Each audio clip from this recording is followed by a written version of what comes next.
Good evening प्यारे विद्यार्थियों।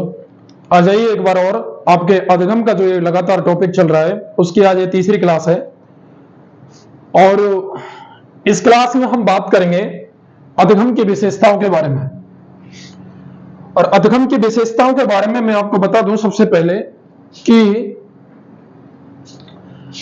पहली जो विशेषता है, देखो कई बार यह पूछा जाता है ऑप्शन में एबेसैडे के रूप में, अन्य अधिगम भी एक प्रकार का अधिगम होता है। अब अन्य अधिगम क्या है? अन्य अधिगम बोलते हैं भूलने को। भूलना भी एक प्रकार का अधिगम, यानी अधिगम का अर्थ होता है सीखना, यानी किसी चीज को भूलना भी सीखने की प्रक्रिया के अंतर्गत आता है। इस लाइन का अर्थ क्या है कि अन्य अधिगम भी अधिगम होता है, इसका मतलब भूलना भी सीखने की प्रक्रिया के अंतर्गत आता है। किसी बुरी चीज का त्याग करना, जैसे मान के चलो कोई व्यक्ति जिससे कोई द्वेष भावना रही हो या कोई लड़ाई हो गई हो और हमारे मन में हम ये बैठा रहे हैं कि भाई इसको हमें भूलना है, याद करके भुला रहे हैं, मस्तिष्क रिकॉल कर रहा है कि किसको बुलाना है, कि फलाने नाम के आदमी को बुलाना है, तो हम बुला तो रहे हैं उसको लेकिन याद करके भुला रहे हैं। तो ये क्या हो गया? अन्य अधिगम भी एक प्रकार का अधिगम हो गया। जैसे मेरी चाकू से उंगली कट गई भविष्य में, तो मैं क्या भविष्य में जब भी चाकू का यूज करूंगा ना, तो क्या होगा कि उस चाकू का यूज नहीं करूंगा जिससे उंगली कटी, या फिर इस उंगली को दूर रखूंगा उस चाकू से। तो ये क्या है? भूलने की प्रक्रिया है, नेगेटिव चीजों से दूर रहने की प्रक्रिया है। तो ये भी क्या है? याददाश्त, ध्यान रहेगी तो ही तो आप उससे दूर रहोगे, अन्यथा ध्यान नहीं रहेगी तो उंगली कट जाएगी चाकू से। किसी बुरे आदमी को अगर आप ध्यान नहीं रहेगा तो उससे बातें कर लोगे। यदि आपको यह ध्यान है कि इसने मेरे साथ बुरा किया है या फिर ऐसा है, आपसे बात नहीं करनी, ये नहीं करनी, उससे दूर रहना है, तो ये किसके प्रक्रिया के अंतर्गत आता है? भूलने की के। और भूलना भी एक प्रकार का क्या है? अधिगम है। आगे आओ। अधिगम निरंतर या सतत चलने वाली प्रक्रिया है। जो अधिगम है वो निरंतर और सतत चलता है, ऐसा नहीं है किसी एक दिन के सीखने को या किसी एक दिन के भूलने को अपन अधिगम कहते हैं, नहीं। लंबे समय तक जो स्थायी मेमोरी में चीजें सेव रहती हैं, सुरक्षित रहती हैं, वही किसके अंतर्गत आता है? अधिगम के अंतर्गत आता है। आज यदि मैं मान के चलो 10 बजे सो गया और कल मैं 11 बजे सो रहा हूं, परसों भी 11 बजे सो रहा हूं, तो आज जो 10 बजे सोया था वो अधिगम नहीं है। अधिगम क्या है? जो डेली रूटीन है आपका, जिस वक्त आप डेली सोते हो।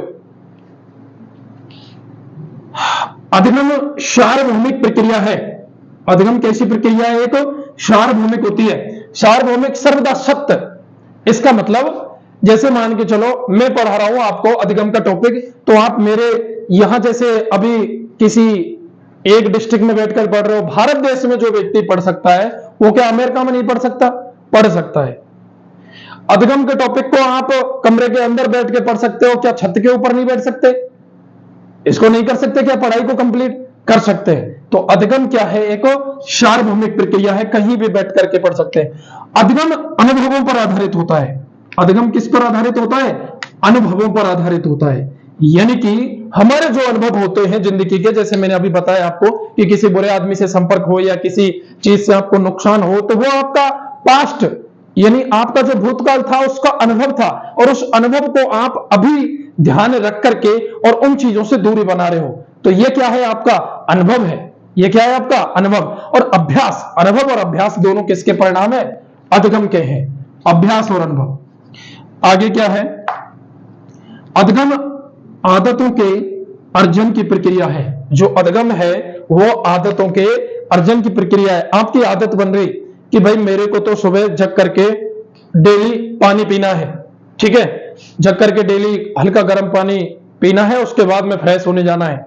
या फिर आपकी आदत बन रही कि मेरे तो सुबह डेली जग करके चाय पीनी है। अब चाय पीना गलत आदत है लेकिन आपको लग गई, तो वो भी क्या है? अधिगम है। अब आप उसको यदि छोड़ोगे, उसको भूलना चाहोगे, तो सुबह जग करके डेली आपको यह सोचना पड़ेगा कि मुझे चाय नहीं पीनी। तो वो क्या है? अनधिगम के अंतर्गत, वो भूलने की प्रक्रिया। आप चाय को भूलना चाह रहे हो, ठीक है, अब भूलना चाह रहे हो, लेकिन फिर भी क्या है? वो याद दिला रही है चीज कि क्या भूलना है आपको? चाय। तो वो क्या हो गया? सीखना। अब मैं बात कर रहा हूं आदतों के अर्जन की। जैसे आपको सुबह पानी पीने की आदत लग गई, तो आप डेली सुबह जग करके पानी पियोगे तो ही फ्रेश होने जाओगे, अन्यथा आप नहीं जा सकते। जैसे मान के चलो आपको आदत लग गई कि मैं तो डेली स्कूल जूते पहन के जाता हूं, यदि मैं चप्पल पहन के स्कूल गया तो मेरे कोई पैरों में कोई परेशानी हो जाती है, कोई एलर्जी हो जाती है, या सुबह टाइम से लेट है यदि मैं नहाता हूं तो मेरे शरीर में एलर्जी होता है। तो ये सारी जो आदतें हैं आपकी, ये किसके अंतर्गत आती है? अधगम के अंतर्गत आती है। किसके आती है? अधगम के अंतर्गत। अधगम से व्यवहार में स्थायी परिवर्तन होता है। जो अधगम है इससे व्यवहार में कैसा परिवर्तन होता है? स्थायी परिवर्तन होता है। अस्थायी परिवर्तनों को अधगम के अंतर्गत हम नहीं रखेंगे। ये बात मैं कई बार बोल चुका हूं कि जो अस्थायी परिवर्तन होंगे वो कभी भी अधगम के अंतर्गत नहीं आएंगे। अस्थायी क्या है साहब? अस्थायी वो है कि आप आज परेशान हो गए, परेशान होकर के सो गए जल्दी, कल तो आप उसी टाइम पर सोओगे, डेली सोते हो, तो आज यदि आप परेशान होकर सो रहे हो तो ये अधगम नहीं है, ये अस्थायी बात है। यदि आप आज मान के चलो आपको कोल्ड ड्रिंक पीने की आदत लगी हुई है, आज आपने कोल्ड ड्रिंक नहीं पी और फिर कल आपने पी ली, तो आज जो नहीं पी वो आदत नहीं है, वो अधगम नहीं है, वो अधगम के अंतर्गत नहीं आएगा, क्योंकि आपने फिर कल पी ली वो। तो जो अधगम है वो व्यवहार में स्थायी परिवर्तन है। यदि आपको कोल्ड ड्रिंक नहीं पीनी है तो कभी भी नहीं पीनी है, वो अधगम होगा। जो स्थायी परिवर्तन होगा वो क्या होगा? अधगम होगा। और जो परिवर्तन अस्थायी होगा वो अधगम नहीं होगा। आगे देखो,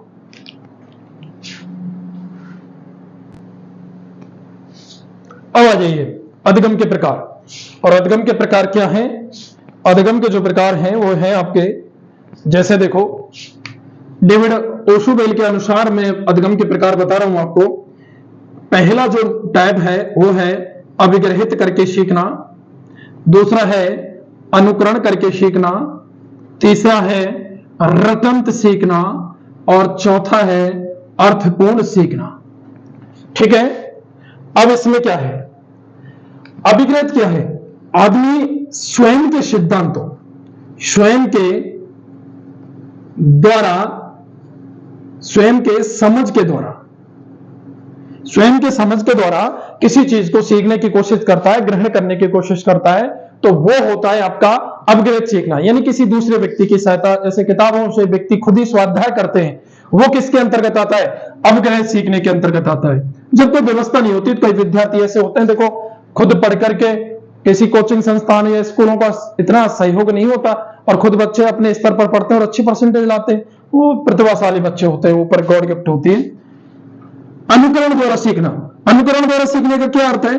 किसी, जैसे मान के चलो कोई अनुसरण करना, अनुकरण करना या किसी का अनुसरण करना या किसी की सहायता लेना, या किसी की सहायता लेना। जैसे मान के चलो मैं आपको बोल रहा हूं कि देखो मैं इस प्रकार से, मैंने मेरी जिंदगी में इस प्रकार से पढ़ाई की, उस हिसाब से मैं इस प्लेटफॉर्म पर आके पहुंचा हूं, इतनी मेहनत किए थे, उस वक्त इतनी परसेंटेज बनी थी, वो सब चीजें मैं आपको बताऊं और उनसे आप अनुकरण करो मेरा, और मेरा अनुकरण करके और फिर चीजों को सीखने की कोशिश करो कि देखो जिंदगी में जो समस्या है वो तो हर एक के आती है लाइफ में, लेकिन उन समस्याओं को जीत करके, उनसे पार पा करके ही अपने लक्ष्य को जो प्राप्त करना होता है वही सबसे महत्वपूर्ण चीज है अपनी जिंदगी में। तो वो क्या हो जाएगा? अनुकरण द्वारा सीखना। अब आ जाएगा आपका रटंत सीखना। रटंत सीखना क्या है? वैसे ये निम्न स्तर का सीखना होता है, लेकिन हमारी जो पुरानी शिक्षा प्रणाली थी वो इसी पर टिकी हुई थी, बहुत मजबूत थी। अब देखो ये क्या है? जैसे मान के चलो आपको सिखा दिया कि ए फॉर एप्पल है, B for boy, C for cat. अब आपसे बोले कि ए फॉर, तो आप बोलोगे एप्पल, बी फॉर बॉय, क्यों बी फॉर बॉल नहीं होती? सी फॉर कैट, क्यों सी फॉर काउ नहीं होती?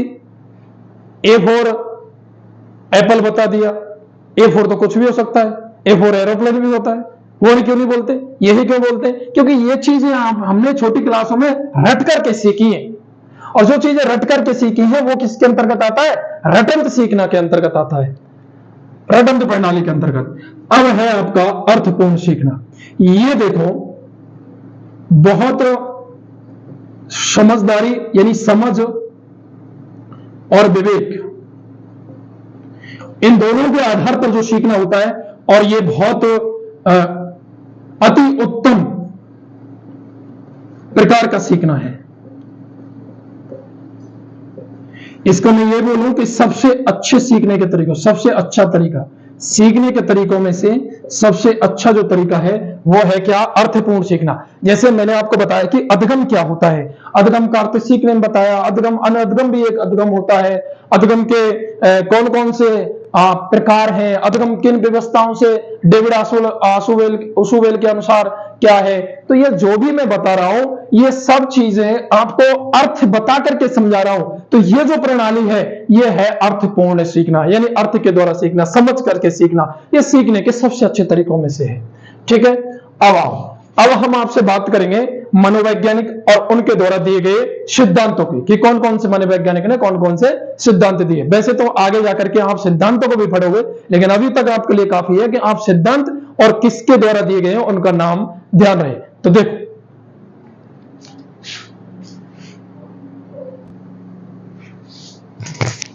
देखिए, ये सिद्धांत में एक तरफ तो मनोवैज्ञानिकों के नाम लिखे हैं मैंने, और एक तरफ उनके द्वारा किए गए प्रयोग, यानी किस पशु पक्षियों पर उन्होंने प्रयोग किए, या किसी चिंपांजी।